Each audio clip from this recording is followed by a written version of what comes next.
महाराजगंज में कल तो थे। ये कुछ आदमी गद्दारी कही गए ने पूरा महाराजगंज खत्म हो जाता।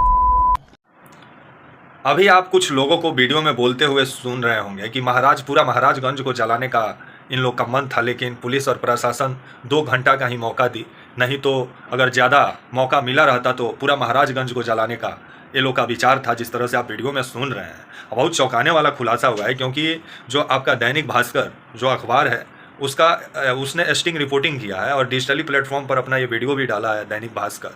और आइए पूरी खबर आपको समझाएंगे। बहराइच दंगे से जुड़ा हुआ जिस तरह से बड़ा बड़ा खुलासा हो रहा है, जिसको लेके विभिन्न सवाल भारतीय जनता पार्टी के नेताओं पर ही खड़ा होता है और योगी जी पर ही खड़ा होता है।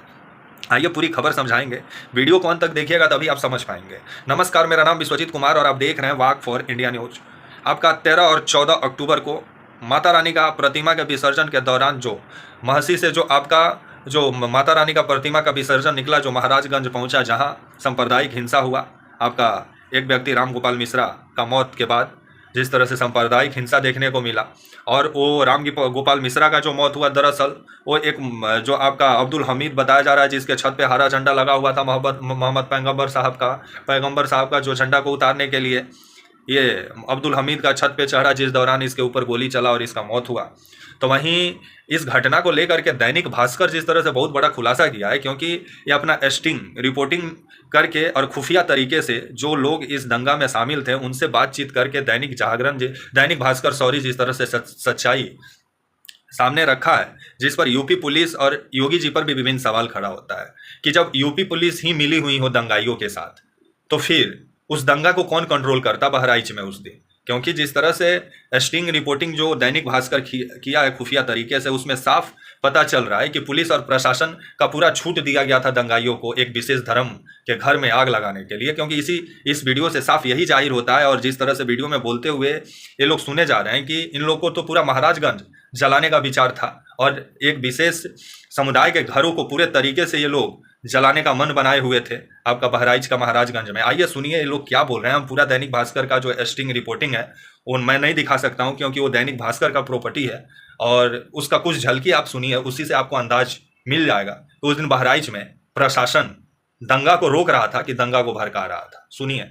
महाराजगंज में कल तो थे। ये कुछ आदमी गद्दारी कही गए ने पूरा महाराजगंज खत्म हो जाता। अच्छा, मूर्ति में ठीक हाँ, इन लोगों ने गद्दारी की वहाँ। ये सारे सस्पेंड हो गए हैं।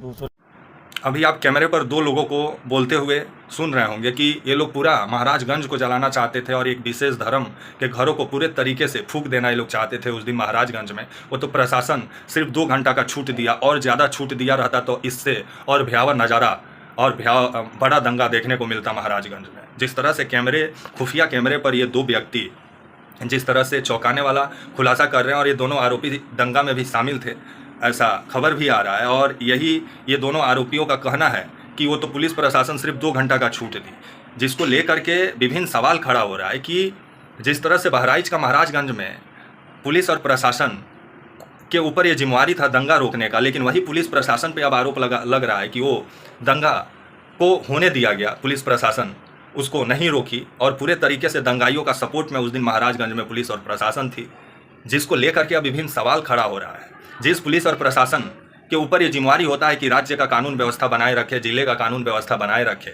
जब उसी के ऊपर दंगा करवाने का आरोप लगे, जिस पर विभिन्न सवाल खड़ा होता है, इसको लेके योगी जी को तो जवाब देना पड़ेगा। और बीते दिनों जो आपका महसी के जो विधायक हैं सुरेश्वर सिंह, उनका कहना है कि ये जो हिंसा भड़का सांप्रदायिक दंगा जो भड़का आपका 13 अक्टूबर को जो माता रानी का प्रतिमा के विसर्जन के दौरान बहराइच का महाराजगंज में, उसमें बीजेपी के ही नेता शामिल थे और अपने ही पार्टी के नेताओं के खिलाफ सुरेश्वर सिंह FIR भी दर्ज कराए हैं।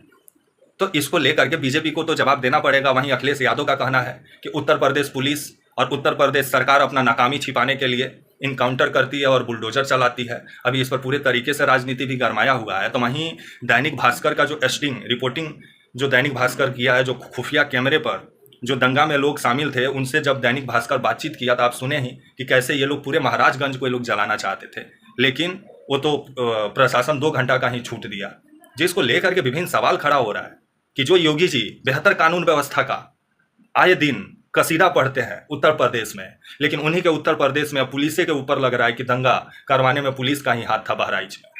अब इसको लेकर के योगी जी क्या बोलेंगे? तब तक के लिए आप मुझे इजाज़त दीजिए और आप हमारे channel walk for India news को प्लीज़ लाइक और सब्सक्राइब और शेयर करना ना भूलें। तब तक के लिए नमस्कार, जय हिंद, वंदे मातरम।